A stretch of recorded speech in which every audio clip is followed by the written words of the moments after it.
আমি মানসিকভাবে বহু আগে প্রস্তুতি নিয়েছি। বাংলাদেশে জননেত্রী শেখ হাসিনা যেদিন যাবেন তার সাথেই আমরা ইনশাআল্লাহ সবাই যাব। এবং বাংলাদেশ আওয়ামী লীগের সমস্ত ফ্রন্ট র্যাঙ্কিং নেতারা আমি যতদূর জানি সবাই মানসিক প্রস্তুতি নিয়েছে। আমরা নেত্রীর সাথে যাব ইনশাআল্লাহ। দলীয়ভাবে আপনাদের প্রস্তুতির কথা আমাদের কিছু জানাবেন? মানে দলীয়ভাবে দেখুন, নেত্রী বাংলাদেশে এই প্রেক্ষাপটে এই পরিস্থিতিতে ফেরত যাওয়া এর একটি বড় বিষয়। আমাদের নানা প্রস্তুতি আছে, তবে আমাদের নেতাকর্মীরা সবাই জননেত্রী শেখ হাসিনার সাথে যাওয়ার জন্য প্রস্তুত।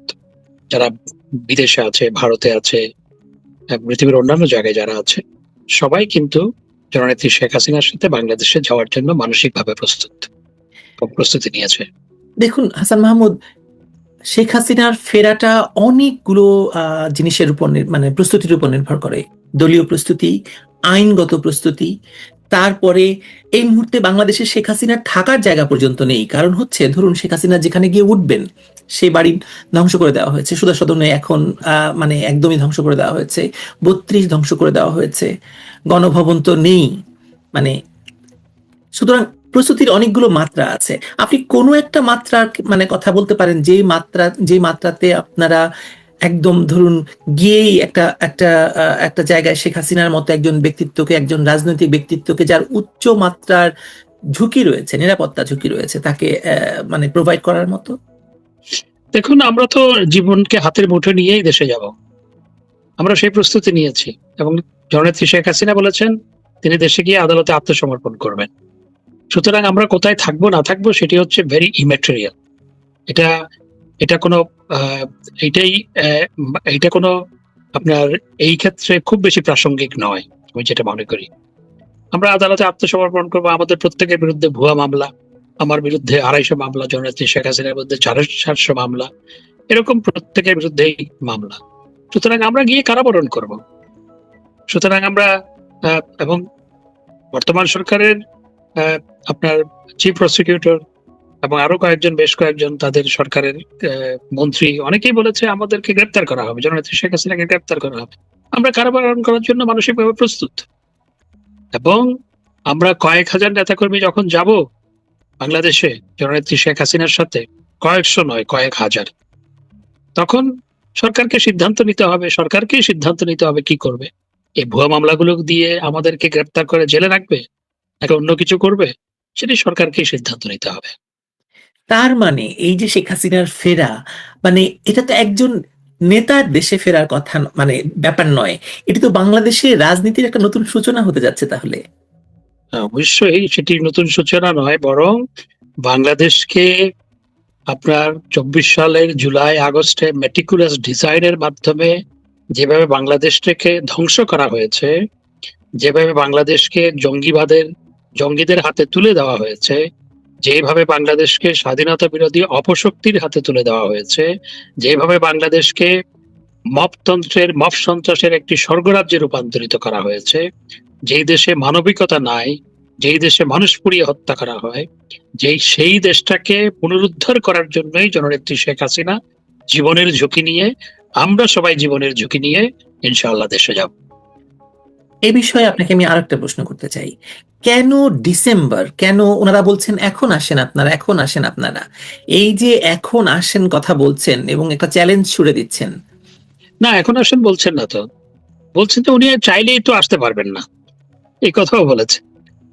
এতদিন বলছে ওনাকে ফেরত দাও। হ্যাঁ, এবং যাদের আমাদের বিরুদ্ধে তো ইন্টারপোলে আপনার দিয়েছে, নোটিশ দিয়েছে, আমি সহ 10 জন, জননেত্রী শেখ হাসিনা সহ 10 জনের বিরুদ্ধে ইন্টারপোলকে ডক্টর ইউনূসের সরকার ইন্টারপোলে আপনার রেড নোটিশ জারি করার জন্য আপনার ইন্টারপোলকে অনুরোধ জানিয়েছে, যদি বা ইন্টারপোল দেয়নি, রেড নোটিশ দেয়নি। তো এতদিন আমাদেরকে নিয়ে যেতে চেয়েছে, এখন আমরা যেতে চাই। তো জননেত্রী শেখ হাসিনা যখন যাওয়ার জন্য ঘোষণা দিয়েছে, তখন সরকারের পক্ষ থেকে বলা হচ্ছে উনি চাইলেই তো আসতে পারবেন না। অর্থাৎ এখন তারা যাতে উনি না আসে প্রকারান্তরে সেই কথাই বলার চেষ্টা করছে। তো জননেত্রী শেখ হাসিনা জীবনকে হাতের মুঠোয় নিয়ে রাজনীতি করেন। বঙ্গবন্ধু, জাতির পিতা বঙ্গবন্ধু শেখ মুজিবুর রহমানও জীবনকে হাতের মুঠোয় নিয়েই রাজনীতি করেছিলেন। আমরা জননেত্রী শেখ হাসিনার কর্মী, আমরা তার কাছ থেকে সেই শিক্ষাটাই পেয়েছি। আমরা জীবনকে হাতের মুঠোয় নিয়েই, আমরা জানি যে কোনো চূড়ান্ত পরিণতি হতে পারে, সেটি মাথায় রেখেই ইনশাআল্লাহ জননেত্রী শেখ হাসিনার সাথে দেশে যাও। আপনারা চাইছেন প্রত্যাবর্তন, আর তারা চাইছে প্রত্যার্পণ।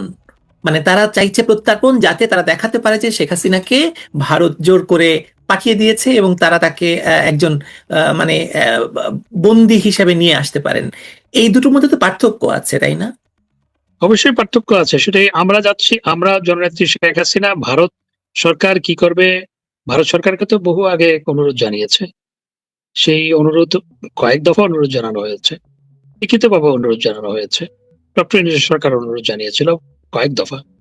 তো সেটি তো কোনো, আপনার ভারত সরকার কি বলেছে আপনি জানেন, বা ভারত সরকার কি করতে পারে সেটিও আপনি বুঝেন, তারাও বুঝে।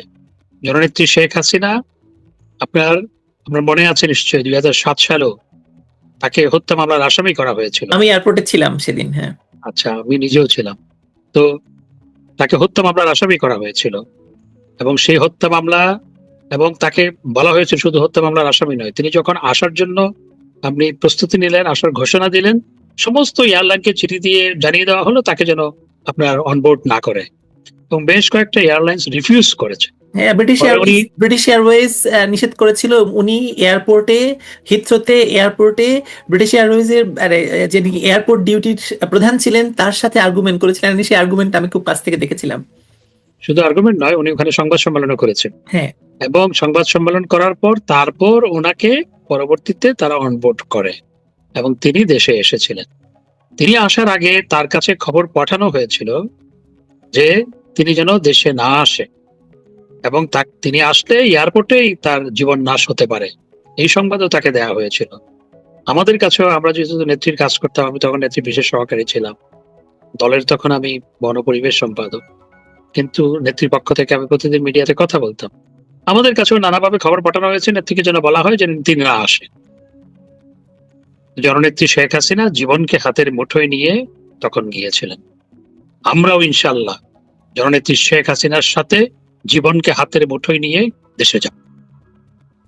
আমরা এবার জুলাইতে আসি, জুলাই প্রসঙ্গে আসি। এখন জুলাই মাস, এনসিপি সারা দেশে জুলাই উদযাপন করছে, র্যালি করছে, শোভাযাত্রা করছে, কিন্তু একই সঙ্গে একটি বড় অংশের মানুষ 2024 সালের ঘটনাকে একটু ভিন্নভাবে মূল্যায়ন করতে শুরু করেছে।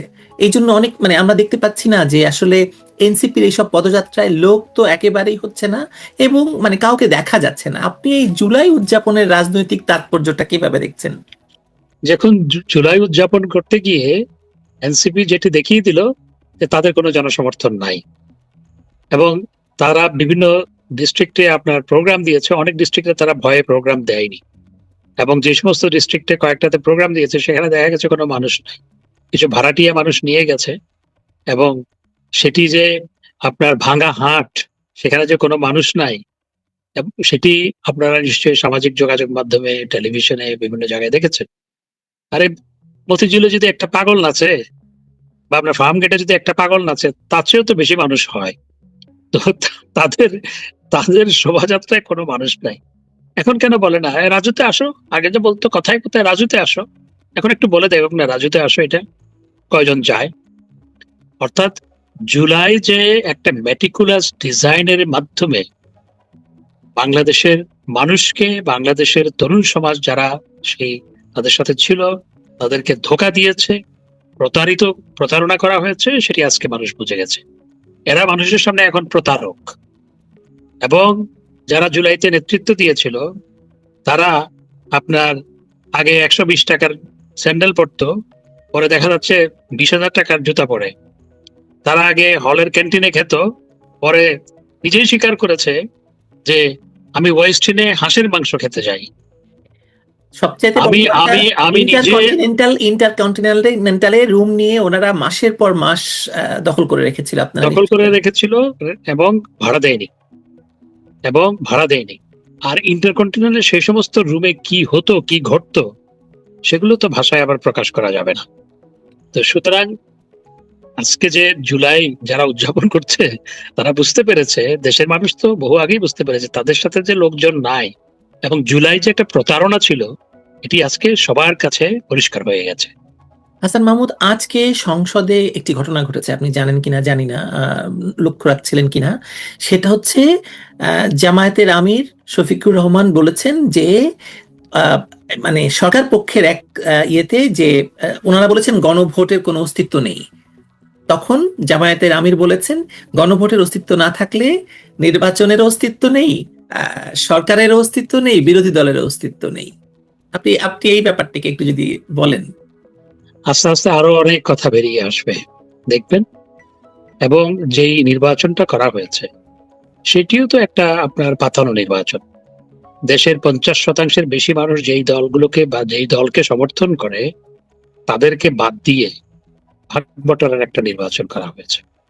এবং যেই সংখ্যা দেখানো হয়েছে সে নির্বাচনে ভোটার উপস্থিতি সেটা একটা ভুয়া ভোকাস।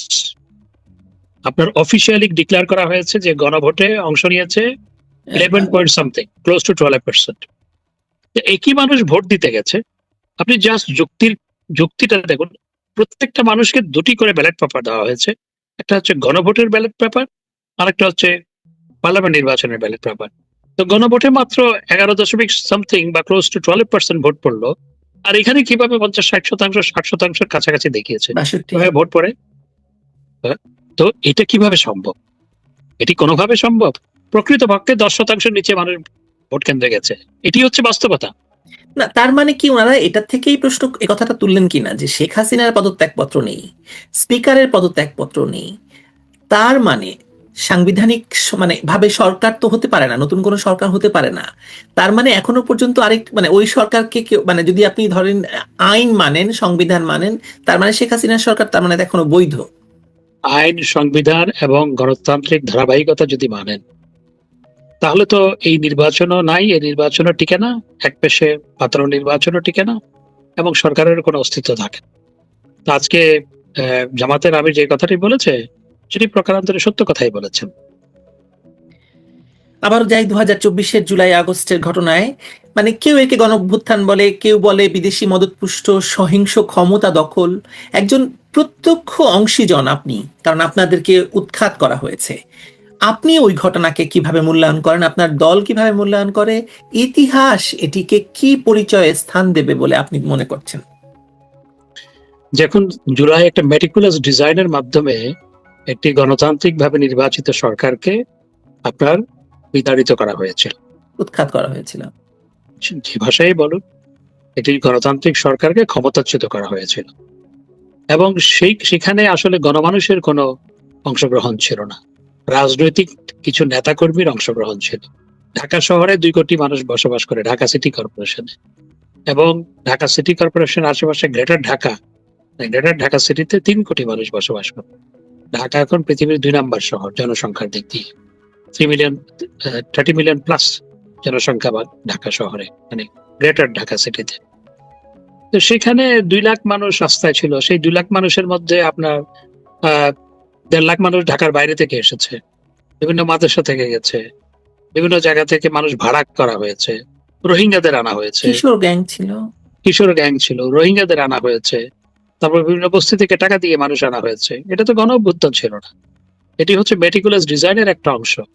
আর যে আপনার হত্যাকাণ্ড ঘটনা হয়েছিল, সেই হত্যাকাণ্ডের 80% মানুষ তারা মেরেছে। 80% মানুষ, আমাদের নেতাকর্মী তো কয়েকশো মৃত্যুবরণ করেছে।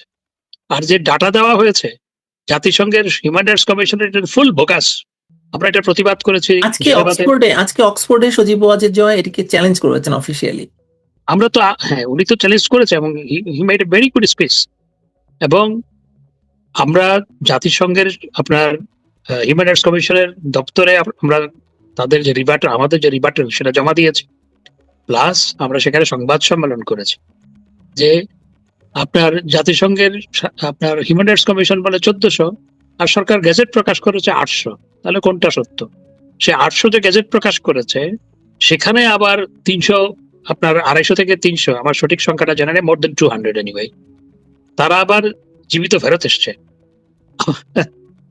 সরকারের গেজেট প্রকাশ যেগুলো করা হয়েছে সেখানে, এবং সেখানে আবার আপনার এই যে আপনার আমাদের মন্ত্রী ছিলেন রূপগঞ্জের, তার যে কারখানা চালিয়ে দেওয়া হলো, গাজী টায়ার যে জ্বালিয়ে দেওয়া হলো, সেই গাজী টায়ারে যে 100-150 মারা গেল তাদের নামও সেখানে ইনক্লুড করা হয়েছে।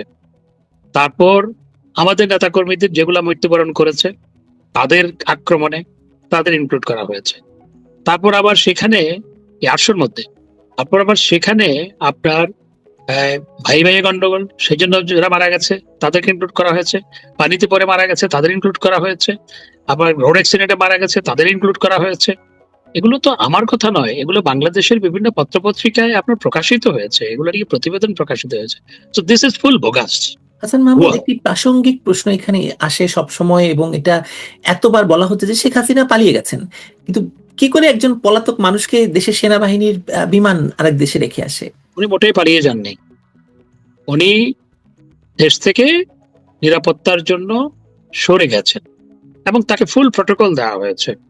তার সাথে তার এডিসি ছিল, তার সাথে তাকে সামরিক উড়োজাহাজে করে তাকে সরিয়ে দেওয়া হয়েছে।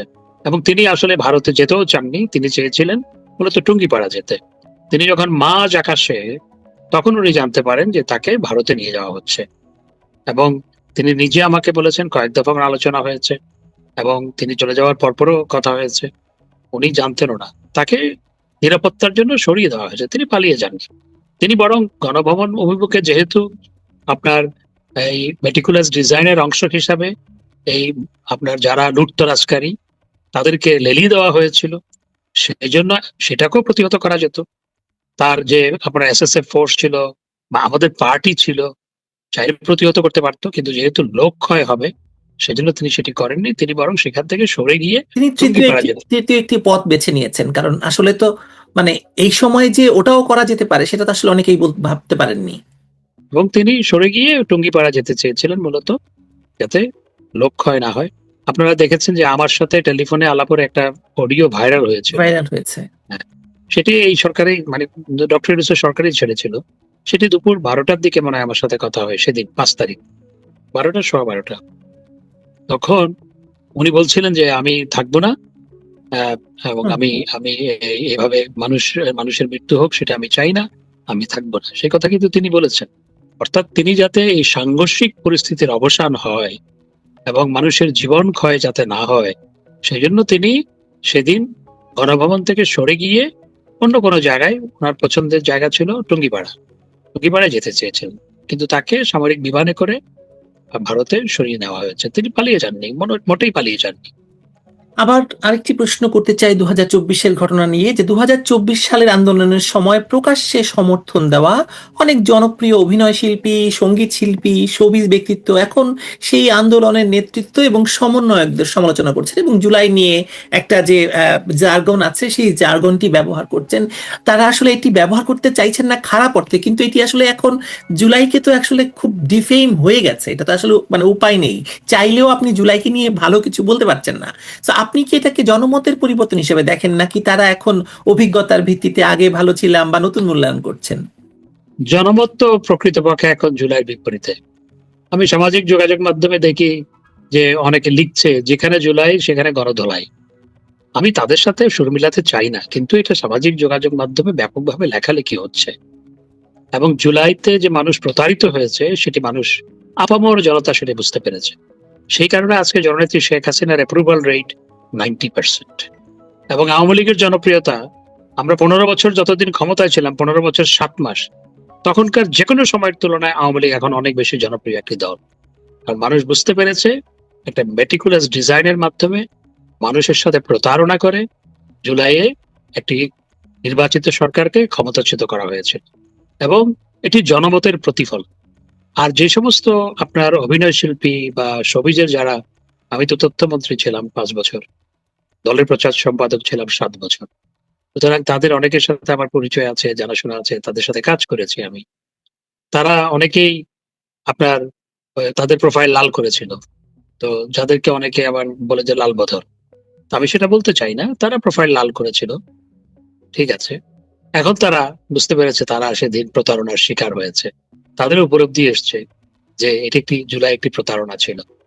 তবে আমি এখন দেখতে চাই যারা ভাষণ দিয়েছিল যে আসমান কাঁপে না, সে আসমান কাঁপুনিরা কোথায়, আমি এটা একটু দেখতে চাই। ওনারা এখন কি বলবেন সেটা আমি একটু শুনতে চাই।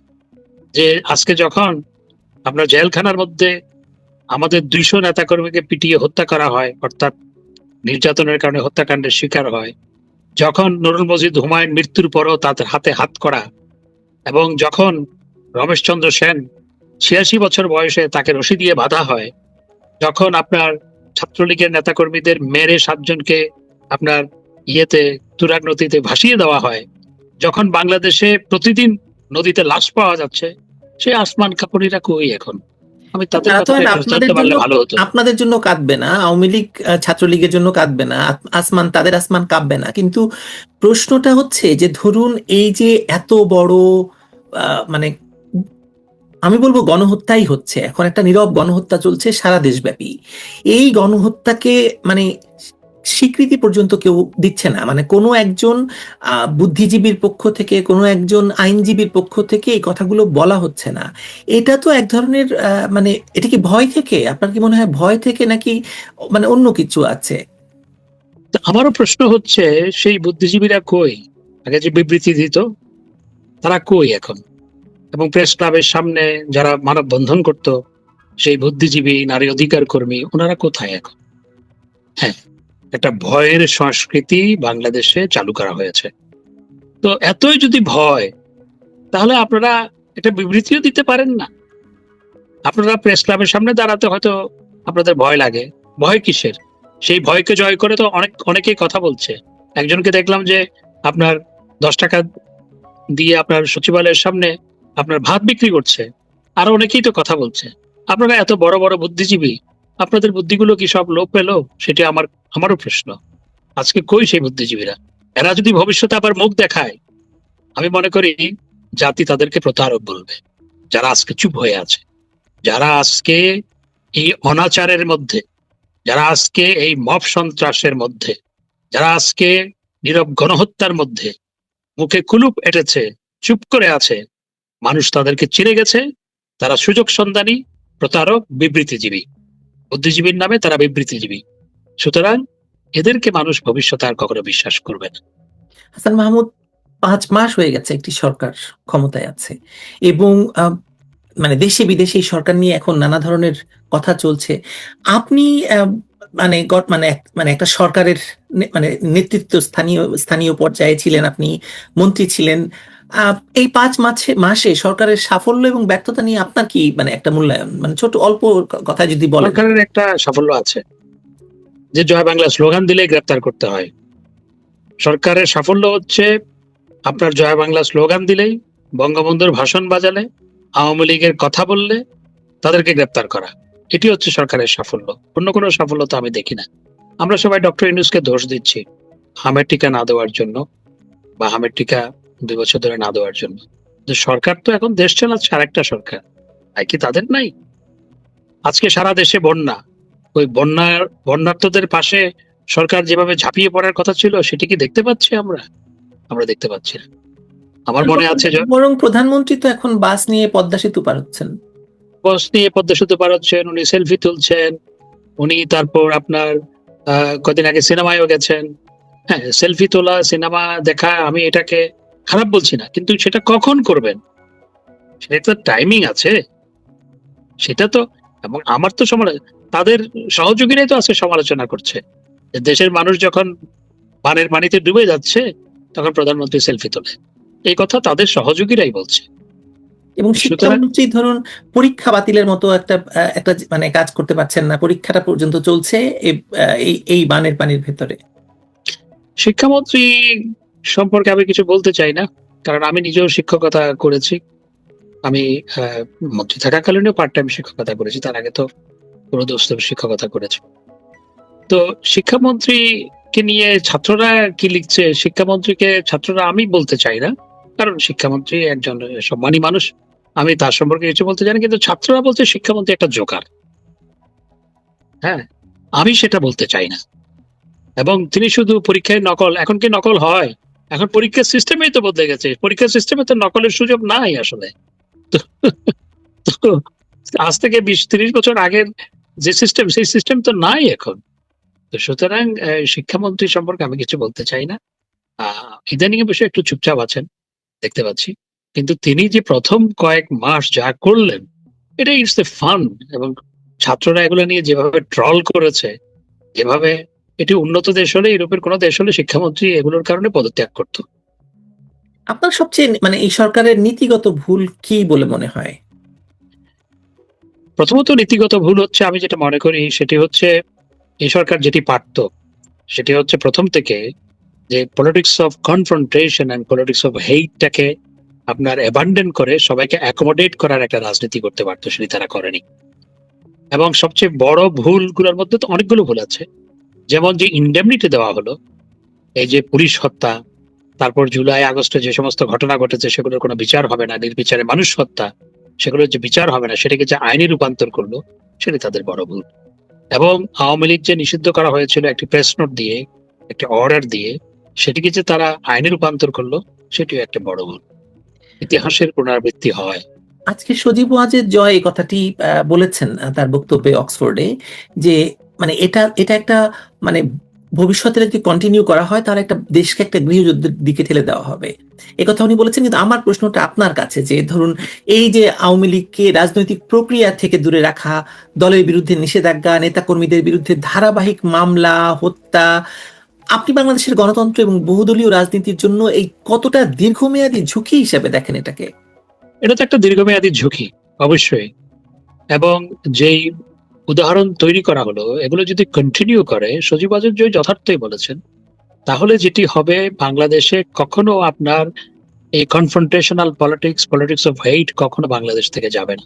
এবং সেটি না গেলে রাষ্ট্র কখনো আগাবে না।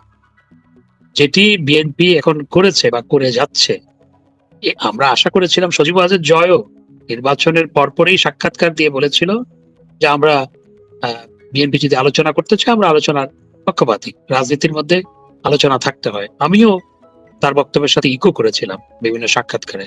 আমি আজকেও বলবো যে হ্যাঁ, আমরা সবসময় আমরা রাজনীতিতে আলোচনা থাকতে হয়, কিন্তু তারা যে কনফ্রন্টেশনাল পাথ নিয়েছে, এটা তো আলোচনা তো দূরের কথা, যেভাবে আরো ঘৃণা ছড়িয়ে দেওয়া হচ্ছে। স্বরাষ্ট্রমন্ত্রী কিভাবে বলে যে আওয়ামী লীগ নামে কোনো দল নাই? কবর হয়ে গেছে স্বরাষ্ট্রমন্ত্রী দিল্লিতে, উনি বলছেন। দিল্লিতে কবর হয়ে গেছে। একজন দায়িত্বশীল মানুষ কি এই কথাগুলো বলতে পারে? উনি তো শিলংয়ে ছিলেন, তো শিলংয়ে ওনার কি কবর ছিল? শিলং থেকে তো তিনি শিলংয়ে ছিলেন না, তিনি শিলংয়ে ছিলেন 2 বছর, এরপরে তিনি দিল্লিতেই ছিলেন। এবং দিল্লিতে কোন জায়গায় ছিলেন? তিনি শিলংয়ে ছিলেন কিছুদিন, পরে তিনি দিল্লিতে ছিলেন। দিল্লিতে কোথায় ছিলেন সেটিও আমরা জানি। সুতরাং উনি দিল্লিতে ছিলেন আর এটা আমি তো একটা ছিলেন। স্কুপ তাহলে, যে উনি দিল্লিতে ছিলেন। হ্যাঁ, উনি দিল্লিতে ছিলেন তো। উনি দিল্লিতে কোন জায়গায় ছিলেন সেটাও তো আমরা জানি। উনি আবার আমার চাটগাঁইয়া ভাই। তো উনি যেভাবে বলছেন, সেটি আসলে একজন দায়িত্বশীল মানুষের এভাবে বলা অনুচিত।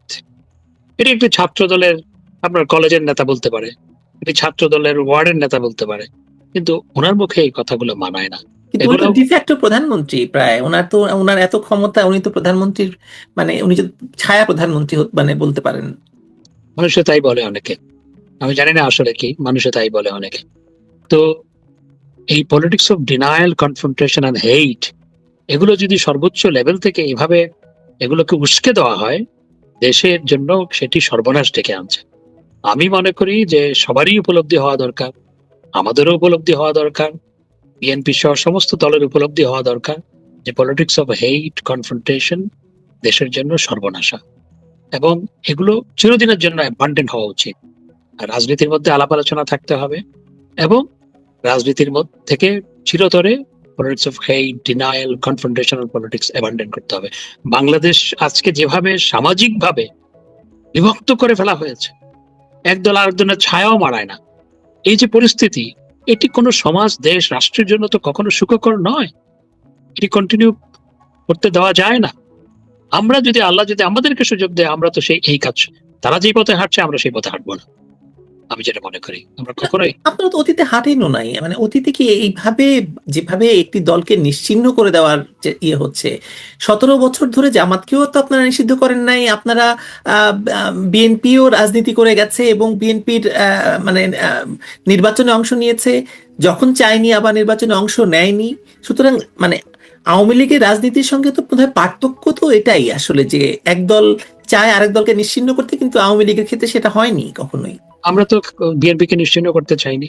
আমরা তো বিএনপি নেতাদের গ্রেফতার করা হয়েছে, হাতে তো হাতকড়া পরানো হয়নি।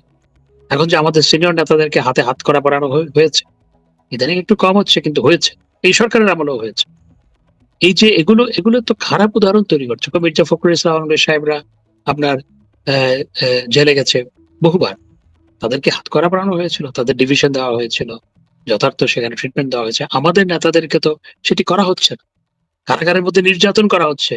আমাদের নারী কর্মীদের আপনার আপনার উন্মুক্ত জায়গায় গোসল করতে বাধ্য করা হয় ময়লা পানি দিয়ে, এবং খাবার দাবারের ক্ষেত্রে পচা খাবার পরিবেশন করা হয় আমাদের নেতা কর্মীদের।